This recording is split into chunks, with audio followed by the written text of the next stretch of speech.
തിരുവനന്തപുരം, കൊല്ലം ജില്ലകൾക്ക് അതിർത്തിയായി നിൽക്കുന്ന ഒരു വെള്ളച്ചാട്ടത്തിലേക്കാണ് പോകുന്നത്. മീൻമുട്ടി എന്നാണ് പേരെങ്കിലും 200 വെള്ളച്ചാട്ടം എന്നും ഇതിന് പേരുണ്ട് കേട്ടോ. ശ്രീനാരായണ ഗുരു ധ്യാനനിരതനായിരുന്ന സ്ഥലമായും ഇത് അറിയപ്പെടുന്നുണ്ട്. പേരാലുകളാൽ ചുറ്റപ്പെട്ട ഒരു വെള്ളച്ചാട്ടമാണ്. നല്ല ഭംഗിയാണ്, കണ്ടിട്ട് വരാം.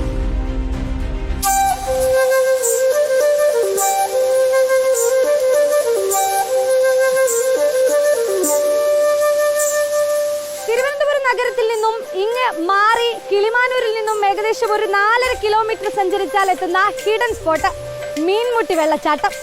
200 വെള്ളച്ചാട്ടം എന്നും ഈ വെള്ളച്ചാട്ടത്തിന് പേരുണ്ട്. വെള്ളച്ചാട്ടത്തെക്കുറിച്ചും പേര് വന്ന കഥയെക്കുറിച്ചും നമുക്ക് നോക്കാം.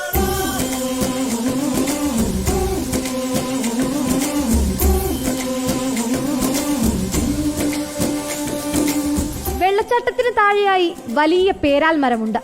നട്ടുച്ചയ്ക്കും തണൽ വിരിച്ചു നിൽക്കും.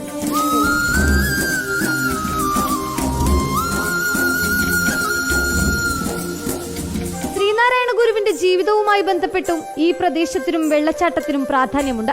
കിളിമാനൂർ അടയമൺ സന്ദർശിച്ച ഗുരുദേവൻ മീൻമുട്ടി വെള്ളച്ചാട്ടത്തിന് സമീപം ധ്യാനനിരതനായി. തന്നെ കാണാനെത്തിയവർ നൽകിയ ഭക്ഷണം അവർക്കൊപ്പം ഇരുന്ന് കഴിച്ചതായും പറയപ്പെടുന്നു. ഗുരു ഇരുന്നൂട്ടിയ സ്ഥലമായതിനാൽ 200 എന്ന പേരിലും ഇവിടം അറിയപ്പെടുന്നു.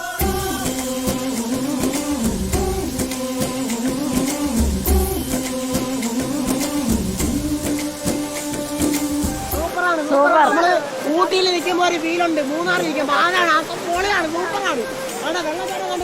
നിങ്ങളെ വീട്ടിൽ വെറുതെ ഇരിക്കണം, ഇങ്ങോട്ടൊക്കെ ഒന്ന് ഇറങ്ങണം, സൂപ്പറാണ്. പൊളി തന്നെ. വേനൽക്കാലമാണ്, അവധിക്കാലമാണ്. രണ്ടും മീൻമുട്ടി വെള്ളച്ചാട്ടത്തിലെത്തി ആഘോഷമാക്കുകയാണ് സഞ്ചാരികൾ.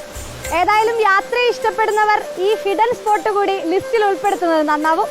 വീഡിയോ ജേർണലിസ്റ്റ് വിനയൻ രാജിനൊപ്പം reporter Sunisha Ayyalloor, in reporter, Thiruvananthapuram.